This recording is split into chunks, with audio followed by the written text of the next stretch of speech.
So Hollywood is really not in the best place right now due to the strikes, controversies, and a plethora of big budget flops. Things are not looking good right now, but leave it up to the greatest leading man of all time, Tom Cruise, to come back once again and save cinema. A little over a year ago, we got Top Gun Maverick, which was not only a massive hit at the box office and just solidified Tom Cruise as one of the greatest of all time, it also showed that Hollywood could make a blockbuster that could essentially appeal to anyone. And going forward, that film sort of changed the trajectory of the box office for that summer. We got a summer filled with a ton of hits that made a ton of money, and things were looking good. Now things are not looking so great, especially with the strikes and everything going on. You know, we've had a lot of films flopping, but Tom Cruise is back once again with Mission Impossible: Dead Reckoning Part 1.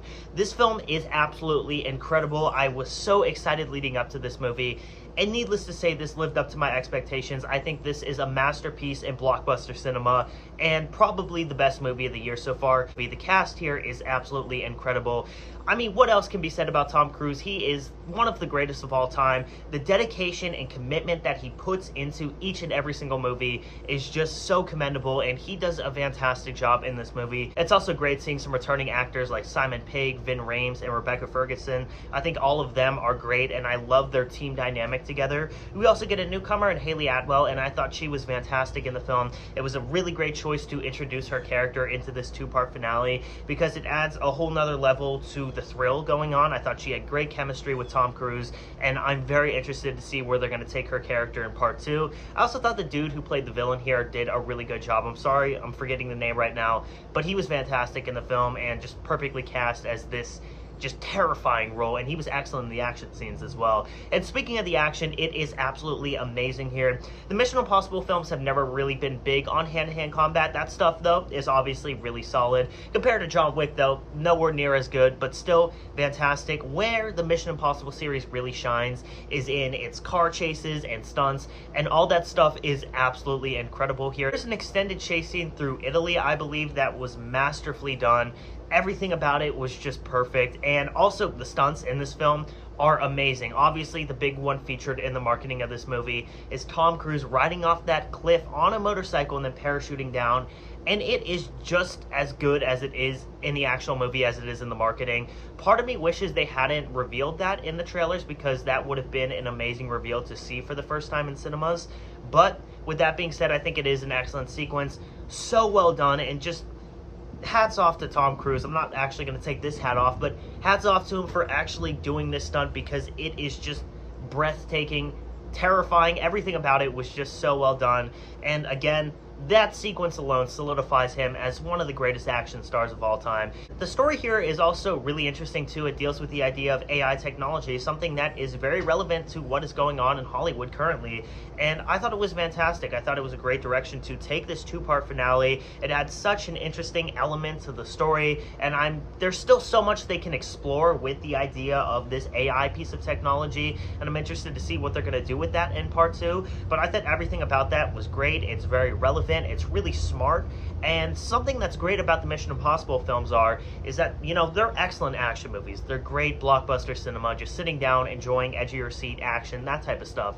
But there is always a sense of depth to these movies. At the core, they are spy espionage films, and that is most certainly the case with Dead Reckoning Part 1. This is certainly the type of movie that will require rewatches, and I will say at times I was getting a little bit confused as to who had what part of a certain key and how the AI was exactly doing this. And it's not in a way that detracted from my enjoyment at all. In fact, it just makes me like this movie even more, because this is a very smart and clever movie, and the way they go about things in this is just really well done. The cinematography here is also gorgeous. It's very rare we get a blockbuster as big as this that just looks amazing. There is little reliance on CGI in this film.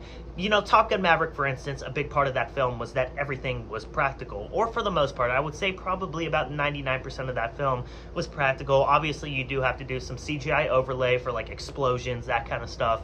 With Mission Impossible Dead Reckoning Part 1, they really tried pushing it as to being the same thing, and it really isn't. I would say probably about 70% of this is practical, but obviously with the stuff they're doing in this film, especially the finale, if you've seen it, it requires CGI.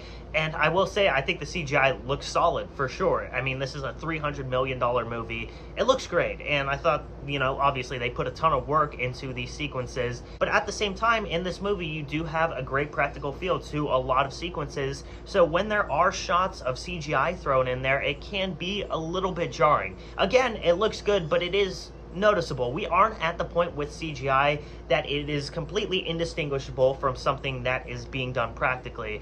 And it didn't detract from my enjoyment, certainly not. But when you get extended sequences of great practical fights and car chases, and then you get a shot on a green screen, it feels kind of out of place with the movie. And I think it's a shame, but with that being said, I still think Mission Impossible Dead Reckoning Part 1 is fantastic. This is by far my favorite movie of the year.